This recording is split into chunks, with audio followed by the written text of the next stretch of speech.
Hello and welcome to Dario's Tabletop and to Dario's Comic School, and today I make a video about this Harlequin and how I drew it, and also what else I do just for displaying my skills, but also to inspire a bit if you want to do it yourself, and how I did it and what I use.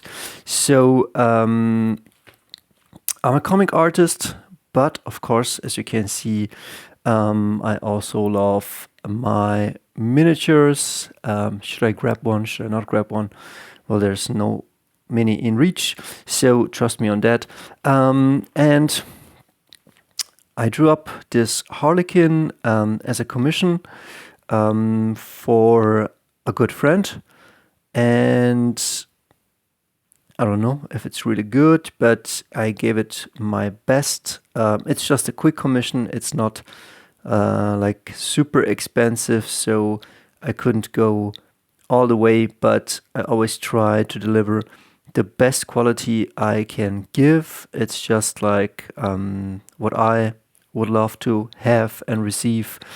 And sometimes also, like, every piece of art challenges you, because sometimes, as you can see here, I have here the Keanu Reeves, Keanu Reeves on his bass guitar, and each artwork will challenge you, and sometimes it looks very good, just the inks on paper, and sometimes when you put on color, things start to muddy up. I think a lot of people who draw and paint are aware of that.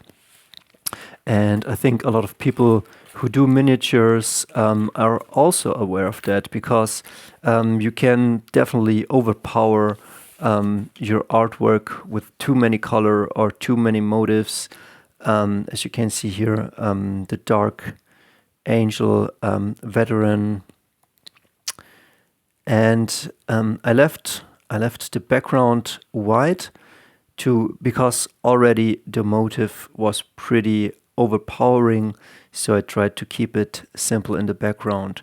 And as you can see here, I used the rough side, some of the inks smeared a bit. I tried to cover it up with some white. I put in here the, let's say, some shadow parts with some very, very light blue. I use acrylic paints mostly. I have also very good aquarelle paints, but usually this is what I use. These are my GW paint pots, but I think I don't like them anymore as much as I did. I mean, I like the pot. I really do, especially like I like that they're small and you can shake them. But I have some issues with things drying out, clogging up, and I'm well aware that you can clean them up and that they're pretty good. Like I like really the colors that they present, but lately I'm also a big fan of the Vallejo paints and of the Army Painter paints, and I stole this idea from Wayne, England. Do I have a magic card in reach? No. But trust me, there's magic cards right up there. And Steve Reynolds, no, is it Steve Reynolds? Is it Wayne Reynolds? Wayne Reynolds. Steve Reynolds is a guy I knew from school. But Wayne Reynolds paints his commissions for Magic the Gathering on paper, and then he uses acrylic paints almost as all paints, and and so I stole that from him. Acrylic paints do cover up the artwork, so you need to be careful. You can water it down, and sometimes you can mix and mash the color to get something you want. As you can see here, I used a white marker. I will come to the pencils in a second. I think it's not all perfect, but it is pretty cool. I painted for this guy already a Terminator, an ultramarine Terminator, and so this might fit. As you can see, not too many colors. I would say there's the classic blue, red, cyan, magenta, and blue on this color scheme. Here we have a bit of purple and that white marker, which I went over this. And but the main work, I would say, is filling in the blacks. That comes from comic work. And you already, when you paint something, let me show you, like these are not perfect, but when you paint something in, you try, as you can see on this guitar, you try to fill in the blacks and to give the picture a yin and yang. So in this one, it's not as accentuated, but as you can see on this Death Watch Marine, you go pretty heavy with the blacks as a comic artist, and then from there you try to work up the colors and the bright sides, and you also need some focal point somewhere where you can put a lot of color down. Yeah, let me see, I have a few examples here. I tried a riptide. The problem with this riptide is it's that it's a pretty big motif, and putting it on a small A4, it kind of takes a bit away. Like there are certain formats for a certain page, as you can see. If I put them side by side, this pops a bit more, because like this is a gigantic model, and this is like more a human-sized model, and so it fits a bit better. And then, as you can see, I'm trying to play a bit with the colors, but yeah, probably not my best work. But sometimes you need to do stuff just to see where it goes, if it's good enough, and then you improve on the next one, and you will see where your strengths are and where they are not. Before I come back to the Harlequin, as you can see, every artist should or might work from reference photos. As you can see here, there are constructions or blue lines, as I would call them, like architects do them, and then you go over them with your pens. And I use this Faber-Castell 0.5, and it has blue lead in it. I don't know if I can zoom in on it, but it's not. It is a blue lead that helps me put the blue lines on it, and then you can use your fine liners from Micron or Staedtler, but I use mostly this Tombow pens. There are brush pens, and as you can see, this is pretty fine. And the second one I will open up is the same, just that I used it already, and the fine tip will become a bit fatter, and so I usually use mostly this one, and then once this is going to be empty, I will use this one, and it will become fat. And if I need some thin lines, I will use this. And then I have my Faber-Castell big brush pen. With this, I will fill in the blacks. This is an amazing pen. I should buy a new one or check out if I can refill it. And then there's the venerable brush pen from Pentel. This is like amazing.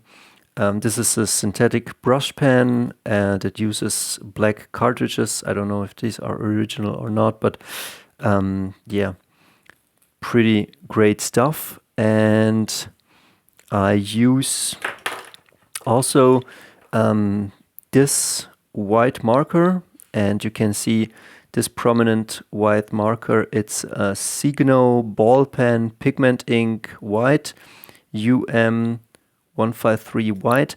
And sometimes, as you can see, or as you can't see it, but You can see these white lines I put on this painting, and there are a few white lines here, and sometimes, or I put white lines here, and they highlight sometimes, as you can see, here or here or here, or here. Can you see this? They highlight the form of the thing, otherwise, and give it a highlight. Otherwise, the color or the blacks, like there would be no separation. And although it looks a bit strange, it helps the eye differentiate. And yeah, so putting in these white lines here, I put also one here, so the shapes become distinctly. There were also no white lines here. I put one in, as you can see, and it helps the eye, or I put one here, it helps the eye separate the sword from the foreground from the background, because if you don't do that, it can muddy up, and it's hard to spot the different sections of the artwork that you need. And then I painted it up again. I took my Citadel colors, and I use the same wet palette I use for painting miniatures. I fill a bit of water in here. There's a sponge or soft foam. I put this, in Germany we call it Backpapier, baking paper, I think it's called. I put it rectangular, and I put dots of colors right here, and then I pick it up from there. I usually use very, very cheap brushes from not a discounter, but yeah, they're not super cheap, but these are like $2 brushes, and I use them for painting, and I use them for miniatures, and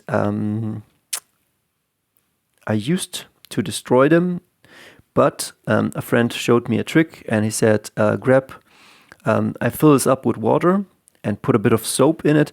So I'm alternating, I'm picking up the color, I'm putting it on the paper or the miniatures, and then from time to time, like I pick up the brush and I put it in here, and I do this motion, and so the soap and the water cleans up the brush from the acrylic paints.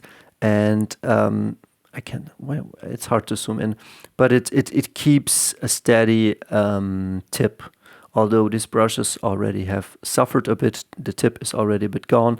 But usually I have brushes which I will use for heavy duty, and some that I will use for just putting very fine things on it. And yeah, that's pretty much my process. As you can see, I used this time, this is the rough side of the paper, and this time I used the back side. Maybe it's not intended to be this way. It is intended to be used with the grain. This is a very, I would say, cheap aquarelle paint paper. It's from Action. I would say that's a discounter here in Germany. But it does the job. It's really good. It is 300 gram. It is A4. It has 20 pages. And I don't know, it's just a few euros, and it's amazing. And as you can see, I do not use the rough side anymore. Whereas the Dark Angel? The Dark Angel I did on the rough side. And I think it adds maybe too much noise or grain to it, and yeah, on the Harlequin it's better. And as you can see, I've also gotten better to frame the motive. Yeah, here I went in a bit closer, and I think this is like the motive from the army book. But the customer wanted it that way, so I kept him happy. I will wrap it up right now.